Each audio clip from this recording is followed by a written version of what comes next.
Hello, what's up mga ka-J-Vlog? Welcome ulit sa panibagong video. And for today's video, ayan, i-review na rin natin ang isa sa napakasulit, napakalaking battery sa budget smartphone today, ang Itel Power 70. Sulit kaya ito i-purchase? Tara mga ka-J-Vlog, check natin.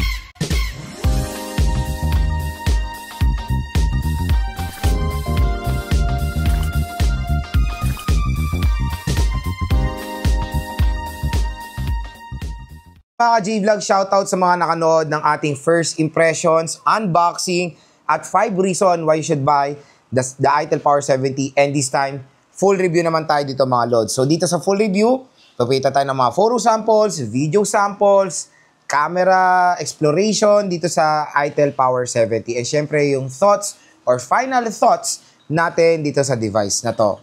Pero kung interested kayo dito, nandito po yung ating product link or yung shopping bag. Nandito lang sa gilid ng ating video yung shopping bag kung interested kayo makabili ng Itel Power 70 sa sobrang murang halaga lang. Or, nasa description box din ang product link netong smartphone na to. To be honest mga J-Vlog, pag binili nyo to sa online, medyo maging metikuloso. Kasi, medyo misleading yung posting ng Itel dito, to be honest. Kasi ako, nung unang-una ko nakita to, akala ko talaga 10K ang battery nito. Kasi ang finiflex nila dito, 10K mAh battery capacity. Pero doon, pag binasa nyo yung title nung posting, nakahiwalay po pala yan or naka-divide. 6K for the battery of the Itel Power 70 plus 4K mAh charging case. So, yun. A total of 10K mAh, di ba? Pero, pag bibili nyo tong Itel Power 70, asahan nyo kasama talaga yung charging case kasi yan yung minamarket ngayon ni Itel. Kasama yung charging case para makuha yung 10,000 mAh battery capacity. Ang SRP or usapang SRP tayo, meron tayong 2 variant, 4GB 128 for a price tag na 4,899 and 4GB 256 for the price tag of 5,499. Ito, kinuha ko lang yung 4GB 128 para lang naman to yung review unit natin. Nakuha lang natin to sa halagang 3+. I think 3.7, mga something or 3.8 natin nakuha ang Itel Power 70 from 4,899 sa online. Kaya again, kung interested kayo makuha to ng mura, dito nyo lang i-click sa shopping bag itong product link ng ating Itel Power 70 or sa description box nga. Tapos yung 4GB 256, ito hindi ako nagkakamali, 4+ na lang. Grabe, di ba mga J-Vlog? For a price tag na 4,000 plus, meron ka ng 256 gigabytes of internal storage, plenty of storage to store dito sa Itel Power 70. So, yun mga J-Vlog sa ating review. Titingnan natin kung sulit nga ba to device na to. So, yun mga ka-J-Vlog, next naman gusto ko i-share sa inyo yung mga nagustuhan ko overall sa Itel Power 70. Number 1 is sa kanyang display. Display niya all goods dahil biruin mo for a price tag na 3,000 to 4,000 pesos, meron ka ng 120Hz screen refresh rate, naka-punch hole display, standard na HD Plus 720p, I think, naman yan, acceptable naman na sa ganitong presyo. 6.67 inches is standard na rin na screen size sa ganitong price tag. Ang pinaka-main advantage nito for its price tag na 3,000 to 4,000 pesos is yung 120Hz at yung kanyang punch hole display. Kasi usually rin, nakikita natin sa mga ganitong price tag, hindi Transsion kasi Transsion talaga, nag-transition sila sa punch hole Wala na tayo siguro gano'n nakikitang Transsion na notch display. Puro punch hole. Pero yung mga popular brands today, Xiaomi, Oppo, Vivo, Samsung, puro sila notch sa ganitong murang halaga lang. At syempre, when it comes sa innovation ng smartphone, kailangan na nating sumunod sa sa modern design. Ito na po ang modern design ngayon, punch hole. Iba kasi naka-notch na sobrang noticeable yan pag ginagamit nyo or naglalaro kayo, di ba? Next mga ka-J-Vlog na maganda dito sa Itel Power 70 is yung kanyang charging case nga. So nakakatuwa, sobrang mura na nga, magpo-provide pa si Itel ng charging case para sa inyo para makamit nyo yung napakalaking battery capacity na 10K mAh battery capacity. So yung ganyang plenty of battery, perfect yan sa mga natin, sa mga consumers natin na riders, di ba? Maganda tong gamitin as a navigating tool kasi hindi basta-basta malolobat yung device nyo at meron din siyang ingress protection na mamaya tatalakayin natin yan. Okay, so battery power, marami or plenty of battery power tayo dito sa itel Power 70. A total of 10K mAh battery capacity kasama po yung charging case niya. Kasi biruin mo, for its price tag na 3 to 4,000 pesos, meron ka ng 6,000 mAh battery capacity sa murang halaga lang. Next, mga ka-J-Vlog, sa kanyang design. So, yung design niya, to be honest lalo na yung mga text sa likod niya, maganda Ano siya, eye-catching naman. Meron lang akong naaalala sa ganitong text ng brand, which is Nothing Phone. Diba? Ganito yung text ng Nothing Phone So, medyo doon natin nakukuha yung resemblance ng text ni itel dito na Marathon Power, tapos yung design by itel na ganyan. To be honest, when it comes sa kanyang design, very slick naman siya. And meron siyang, tignan nyo yan iba mamimislead dyan. Akala nila triple camera tong device nila. Hindi. Dual camera lang to. Hindi po to camera tong baba na to. I think, sensor lang siya. Ayan. So, maganda rin naman overall design ng itel Power 70 for me. So yun mga ka-J-Vlog, yung mga nagustuhan ko so far sa itel Power 70, meron tayong mga napansin na cons nitong device na to. Siyempre, share natin para rin naman fair sa ating video. Unang-una, chipset. Chipset is sobrang na-disappoint. Chipset sobrang na-disappoint ako.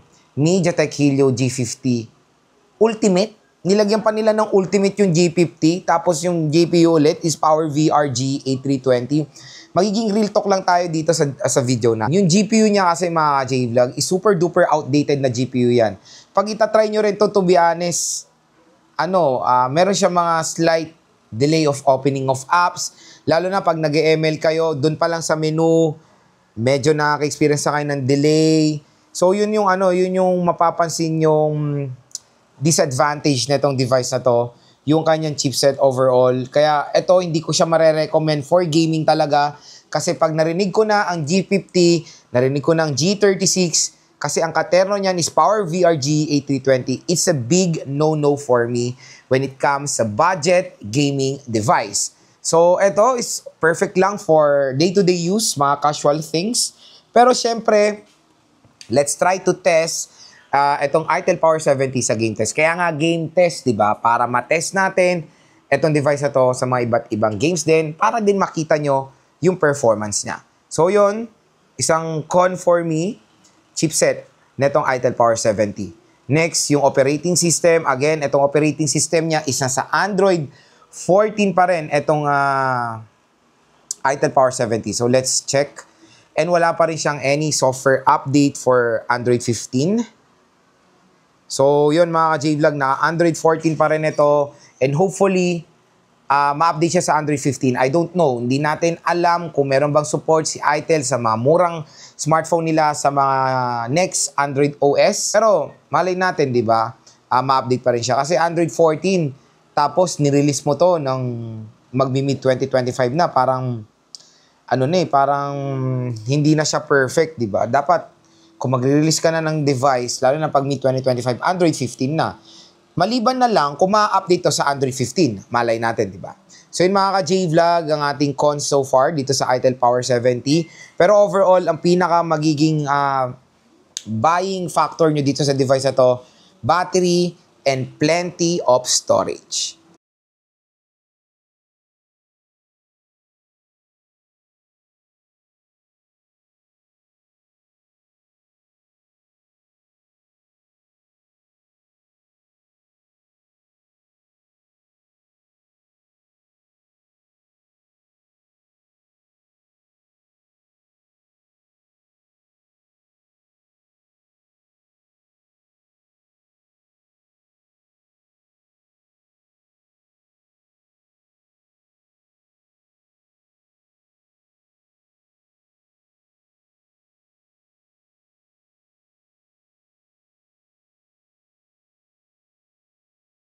So video sample rear camera of the itel Power 70.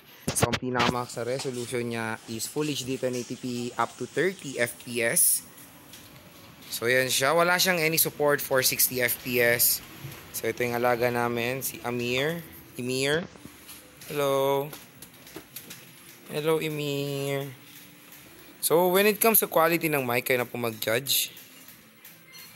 So video sample, rear camera. So video sample front facing camera of the itel Power 70. So ang pinakamax na resolution niya is Full HD 1080p up to 30 fps din. Same din sa rear camera, no support for 60 fps. Pero pag maganda tama ng lighting, malinaw. Malinaw siya pag may magandang lighting condition. Pero pag low light, medyo maraming noise. So ayan siya. Okay siya for outdoor usage. Pero indoor, medyo ano tayo dyan, maraming noise. So yan, let's explore the build and design quality ng itel Power 70. So again, when it comes sa design niya, maganda siya mga ka-J-Vlog. Very minimalist pero eye-catching siya. At ito nga yung sinasabi ko sa inyo.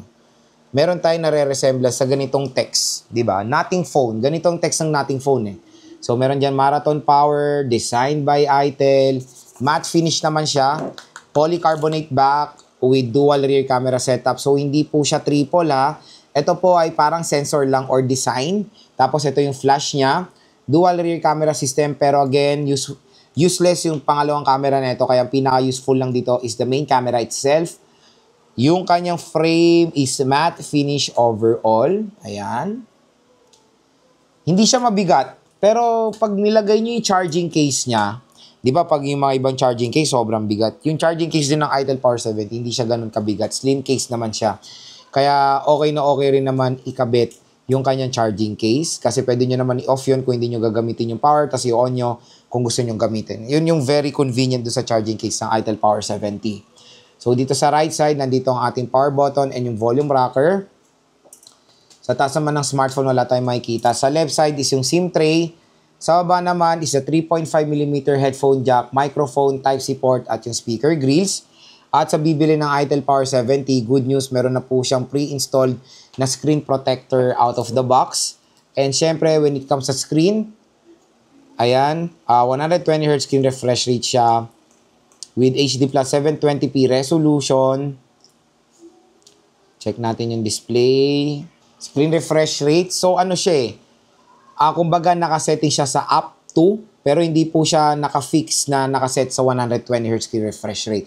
So, kung meron lang time na gagamitin yung 120Hz, doon lang natin magagamit yung full potential ng 120Hz screen refresh rate. So, since MediaTek Helio G50 siya, minsan nakaka-experience tayo ng delay of opening of apps dito sa device na to. Pero let's see sa ating game test kung makakaya pa niya i-handle itong mga nandito sa game test natin. And meron din kasamang si Marin Jelly case. So smoke ang kanyang design, smoke black. And okay rin naman, pero usually kasi pag gagamitin nyo na tong itel Power 70, siguro iba ikakabit na yung charging case para mas okay na, di ba? Or for emergency use, ikabit nyo na lang yung charging case niya. Mga J-Vlog, explore natin yung camera app ng itel Power 70.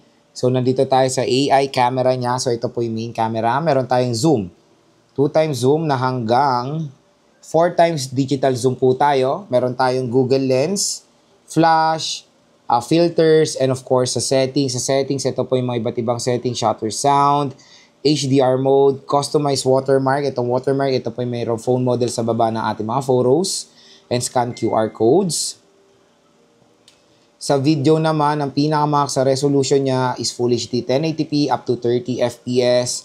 Meron tayong time-lapse, meron tayong beauty mode for background, meron tayong beauty mode sa rear camera na syempre iba is very helpful na merong beauty mode sa rear camera.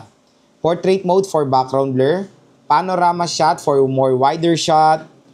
Meron tayong slow motion mode dito sa itel Power 70. So nakakatuwa for its kind of price tag, meron pong slow motion mode na feature. Sa front-facing camera naman, ayan, meron din tayong wide selfie na very useful din yan pag meron kayong group selfie na gagawin. Portrait mode for background blur sa front-facing camera. Siyempre, pinaka-importante sa front-facing camera is yung beauty mode. Ayan, meron din po tayo dito. And of course, yung AI camera or yung main camera itself. Video camera sa front-facing is Full HD 1080p up to 30 fps din. So yun mga ka-J-Vlog, ang camera app ng itel Power 70, very simple lang. So biometrics test tayo dito sa itel Power 70. So let's try yung kanyang fingerprint scanner dito sa gilid. So start tayo.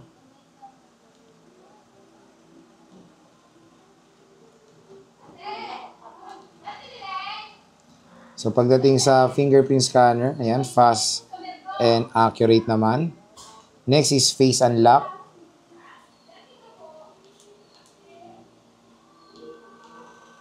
So pagdating sa face unlock, mabilis din or accurate din naman. So maganda naman yung biometrics ng itel Power 70, fast and accurate sa fingerprint and face unlock. Next, let's try yung kanyang speaker. So yung speaker ng itel Power 70 nasa baba. So it's a single speaker. So try natin, dito tayo kay Maring Ana, play natin yan. Pwede niyo subscribe si Maring Ana. Ayan. Hi all mga smarts, welcome back ulit sa Ito na yung speaker ng itel Ayan, pag tinakpan nyo, nagdi-distort siya. So we have here another Android phone. So i-unbox naman muna natin to. And again, nabili namin ito sa Orange App. 199 So pesos. speaker niya, yes, malakas siya. Pero nga, it's a single speaker. Kung i-rate yung speaker niya sa kanyang price tag, 1 ang lowest, 10 ang highest. Ang score ko dito nasa 7. Siyempre, when it comes sa single speaker, ang pinaka magiging kalaban talaga sa single speaker, yung overall bass quality. So, bass quality, hindi siya maganda kasi single speaker siya. Pero loudness, okay naman. Kaya ang score ko dito, nasa 7. So, yun mga ka-J-Vlog, ang ating full review dito sa itel Power 70. Ang pinaka main question, Lods, maganda pa tong i-purchase. To be honest mga ka-J-Vlog, sa kanyang presyo, definitely, okay naman i-purchase ang itel Power 70. Dahil, again, hindi ko po ito mare-recommend pag maglalaro kayo. Sasakit ulo nyo sa chipset pa lang. Pero kung day-to-day use, casual things, kung isa kayong consumer na nagtatrabaho sa motor taxi, mga delivery, sa online shopping nyo lang, or online business, sa school, pwede rin ito gamitin. Maganda siya i-recommend. Kasi ang unang ilalaban nyo dito, battery. Napakakunat ng battery nito, 6K. Tapos pag sinalpak mo pa yung charging case niya, additional 4K mAh battery power. At hindi lang yon. Isa to si itel Power 70 sa merong napagandang ma-offer na storage sa ganitong presyo. 128GB for a price tag na 3,000 plus, 256GB for a price tag na 4,000 plus. Napakasulit mga ka-J-Vlog. Finally, nalimutan na ni itel Eterno ang 64GB ngayon 2025 kasi napakalit na lang po ng 64GB ngayon. So yun mga ka-J-Vlog, maganda rin naman i-recommend itong si itel Power 70 sa mga casual users dyan. Okay rin naman ang kanyang camera, mabibigyan nyo rin naman ng justice yung quality niya sa kanyang presyo. Kung interested kayo dito, nandito lang po yan sa ating shopping bag. I-click nyo na yung shopping bag or sa description box yung link ng itel Power 70. I-grab nyo na yung chance yung makuha to sa online ng mura or below SRP. Pag-click nyo po ang ating shopping bag dito.